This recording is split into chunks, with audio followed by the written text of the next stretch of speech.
chapter 7. And the men of Kiriath Jearim came and fetched up the ark of the Lord, and brought it to the house of Abinadab in the hill, and sanctified Eleazar his son to keep the ark of the Lord. And it came to pass, from the day that the ark abode in Kiriath Jearim, that the time was long, for it was 20 years, and all the house of Israel yearned after the Lord. And Samuel spoke unto the house of Israel, saying, If you do return unto the Lord with all your heart, then put away the foreign gods and the Ashtaroth from among you, and direct your hearts unto the Lord, and serve him only, and he will deliver you out of the hand of the Philistines. Then the children of Israel did put away the Baalim and the Ashtaroth, and served the Lord only. And Samuel said, Gather all Israel to Mizpah, and I will pray for you unto the Lord. And they gathered together to Mizpah, and drew water, and poured it out before the Lord, and fasted on that day, and said there, We have sinned against the Lord. And Samuel judged the children of Israel in Mizpah. And when the Philistines heard that the children of Israel were gathered together to Mizpah, the lords of the Philistines went up against Israel. And when the children of Israel heard it, they were afraid of the Philistines. And the children of Israel said to Samuel, Cease not to cry unto the Lord our God for us, that he save us out of the hand of the Philistines. And Samuel took a sucking lamb, and offered it for a whole burnt offering unto the Lord. And Samuel cried unto the Lord for Israel, and the Lord answered him.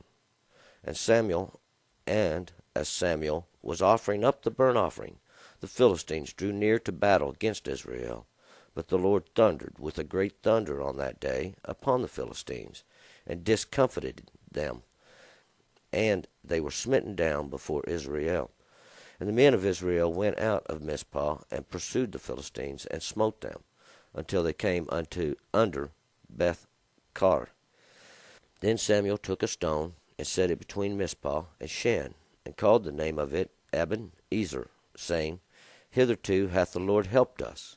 So the Philistines were subdued, and they came no more within the border of Israel, and the hand of the Lord was against the Philistines all the days of Samuel. And the cities which the Philistines had taken from Israel were restored to Israel, from Ekron even unto Gath, and the border thereof did Israel deliver out of the hand of the Philistines, and there was peace between Israel and the Amorites. And Samuel judged Israel all the days of his life, and he went from year to year in circuit to Bethel and Gilgal and Mizpah, and he judged Israel in all those places. And his return was to Ramah, for there was his house, and there he judged Israel, and he built there an altar unto the Lord. Okay, let's go back up here to verse 1. All right, we're picking this story up. Yesterday, the men of Beth-Shemesh had been smote with a mighty plague there at that stone of Joshua. And they had called for the men of Kiriath Jearim to come down and get this ark and take it up to them. And this is where we're picking it up.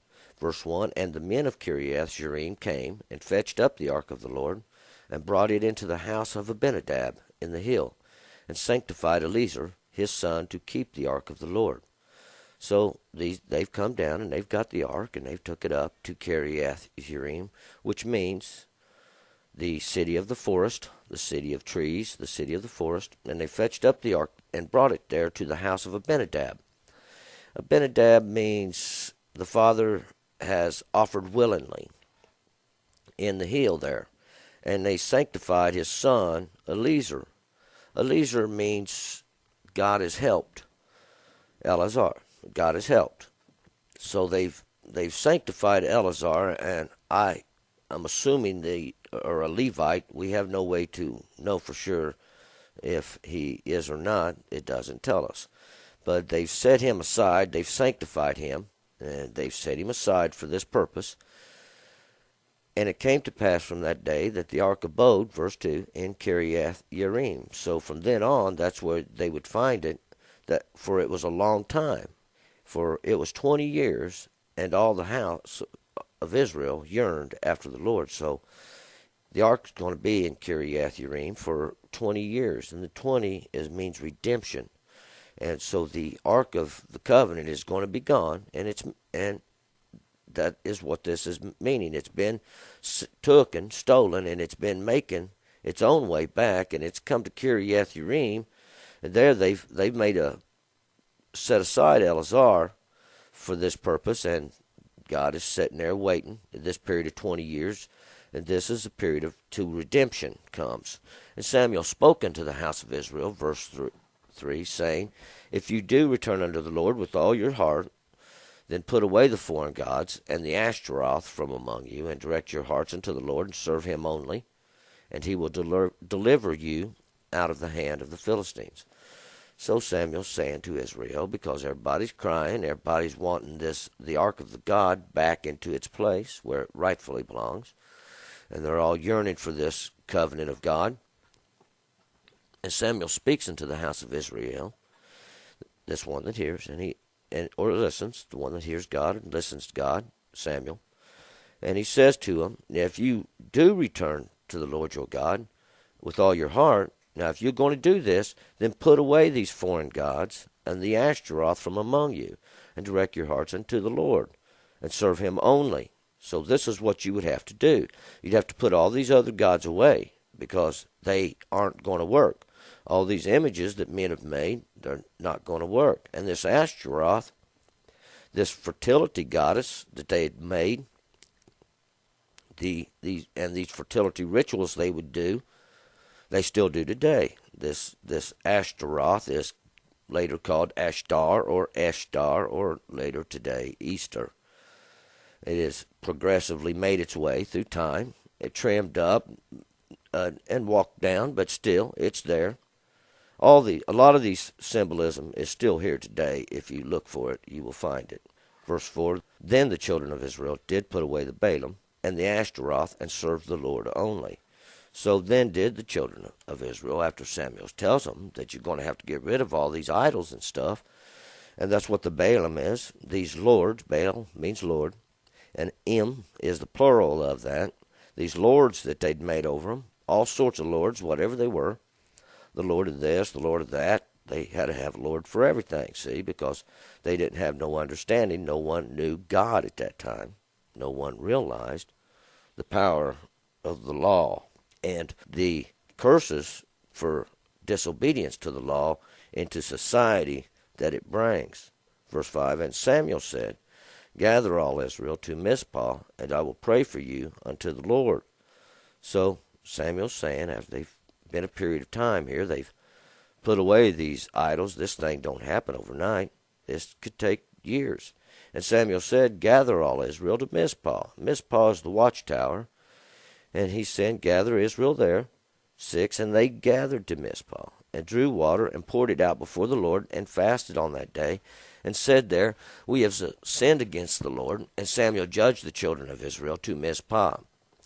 And the children of Israel always fall into Mizpah when they have this great conflict or this trouble, so they gather all up there, because Mizpah means the watchtower. And here they go to look for God. They go to watch out for God.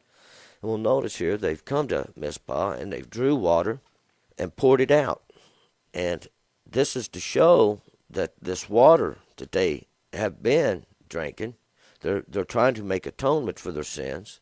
And the water they have been drinking is polluted, and they poured it out before the Lord to show that they now thirst and fast. They had a fast that day, and they fasted before the Lord on that day, and said, We have sinned against the Lord. And Samuel judged the children of Israel in Mizpah. And this fast that they had that day was to show that they was afflicting their soul, to show God in a symbolism that they was in thirst and hunger for him. And God accepted this from Israel. And when the Philistines heard that the children of Israel, I might add, that this fast is symbolism. God commanded one fast, and we're going to hear the prophets talk about this one fast that God did command, that in the 3rd year you lay up your tithes and your offerings and give them out to the widow and the fatherless and the one who sojourns in your gates, the homeless. For this purpose did God tell you to do. 7. And when the Philistines heard that the children of Israel were gathered together to Mizpah, the lords of the Philistines went up against Israel. And when the children of Israel heard it, they were afraid of the Philistines. So now the children of Israel have gathered together, and the Philistines, those ones they've had conflict with for a long time now. The Philistines are those that have drifters. They drift from one god to another, and they've heard about this, so they've got a problem with it, and they're going to fight against Israel, and Israel is kind of scared. 8. And the children of Israel said to Samuel, Cease not to cry unto the Lord our God for us, that he save us out of the hand of the Philistines. So now they've come to Samuel, and they've told Samuel, you don't stop praying for us before God, that he save us out of the hand of these Philistines, because they've had a lot of trouble with the Philistines. They've been in servitude for the Philistines many times, and they don't want to fall back under their powers again. 9. And Samuel took a sucking lamb and offered it for a whole burnt offering unto the Lord. And Samuel cried unto the Lord for Israel, and the Lord answered him. So now Samuel went before God, and he's offered up a lamb, the sucking lamb. It's still nursing. It hasn't grown enough to come off its mother's teat yet, and is still nursing its mother. And he's offered it up as a whole burnt offering unto the Lord, not a sin offering, but he's offered it up as a burnt offering. And a burnt offering is when we going to present a work unto God. For this purpose would they offer a burnt offering, that God would find their work acceptable. And that's the purpose Samuel is doing this. And Samuel cried unto the Lord for Israel, and the Lord answered him. So now we find out that this is within God's word, that what they're doing. Because God has answered Samuel, and not only Samuel, see, now God has answered for Israel too. God's answered Israel and says, this work which you do is acceptable to me. And 10, as Samuel was offering up the burnt offering, the Philistines drew near to battle against Israel. But the Lord thundered with a great thunder on the day upon the Philistines, and they discomfited them, and they were smitten down before Israel. So we see now God has done this because while they was doing this and while this was going on, the Philistines attacked, but God thundered from heaven, and what this is going to represent is God brings down a mighty truth. God thunders and shakes, and there's a great fear, and he discomfited the Philistines, these that drifted. God did thunder in that day, and he did thunder with an ignorance and a lack of understanding, and a blindness, and a thirst, and a hunger. And the men of Israel went out of Mizpah and pursued the Philistines and smote them until they came under Beth-Car. And Beth-Car is the house of the fat seat, and I call it the house of the fat seat, but what it really is this seat of the saddle of a camel or a horse, a real nice plump seat or nice saddle made for a long ride or something. And this is the house. I call it the house of the fat seat, or the seat made wide, or the seat made plump, until they came under Beth-Car. See, the men of Israel chased the Philistines now out of Mizpah, and they pursued them, and they're fighting against them. At 12, the Samuel took a stone and set it between Mizpah and Shin, and called the name of it Ebenezer, saying, Hitherto hath the Lord helped us. And we remember the stone of Ebenezer. This is where they've come. This is where they gathered out the first time against the Philistines, and the Philistines smote them. The Philistines were gathered against them in Aphek. Yeah, the Philistines had gathered against them there in Aphek. Now Samuel took a stone, and he set this stone up. They used to set these stones up as witnesses, these stones that would witness, or these stones that would serve as a marker. And he set it there between Mizpah, this watchtower, and Shin means a sharp edge, a sharp point, but it's that edge or the point there that's made sharp. 13. So the Philistines were subdued, and they came no more within the border of Israel. And the hand of the Lord was against the Philistines all the days of Samuel. And we'll see here that now the Philistines have finally been subdued and or beat back. They no longer are playing a major role in Israel. Now Israel is going to enjoy a period of peace here under Samuel. There has been great conflict, for we remember from the day Samuel took over, from the day the word came unto Israel, was their glory taken away, and this was the priesthood was smitten. The house of Eli was. 14, and the cities of the Philistines and the cities which the Philistines had taken from Israel were restored to Israel, from Ekron even unto Gath, and the border thereof did Israel deliver out of the hand of the Philistines, and there was peace between Israel and the Amorites. So Israel manages to take back a few of these cities that the Philistines had taken away from them, and they take back their territory. And Ekron, we remember, means plucked up violently by the roots or ripped up, and Gath is the winepress. And Israel takes this land back. The hand of the Philistines was off of them, and we notice here there was peace between Israel and the Amorites. And the Amorites are the enchanters, these soothsayers, these ones who always have sweet things to say about God.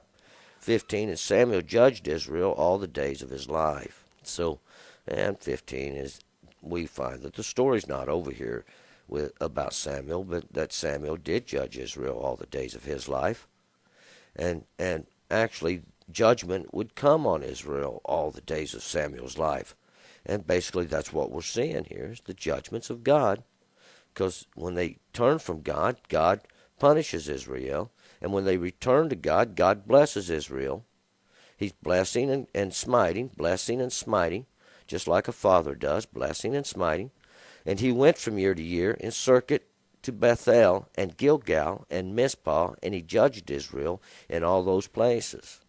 So we see that Samuel has a little circuit here, and a circuit means just a way he would go for a period of time. He would make his way. He would go to the house of God, Bethel. Then he would go to Gilgal, and Gilgal means rolling away. And we remember there they rolled away. God recircumcised Israel there with the stone, this knives of stone. And there would be the second circumcision, because they hadn't been circumcised yet after coming out of the wilderness. And Mizpah is the watchtower. He judged Israel in all those places. 17, and his return was to Ramah. And Ramah means the high place, this high place. For there was his house. And there he judged Israel, and he built there an altar unto the Lord.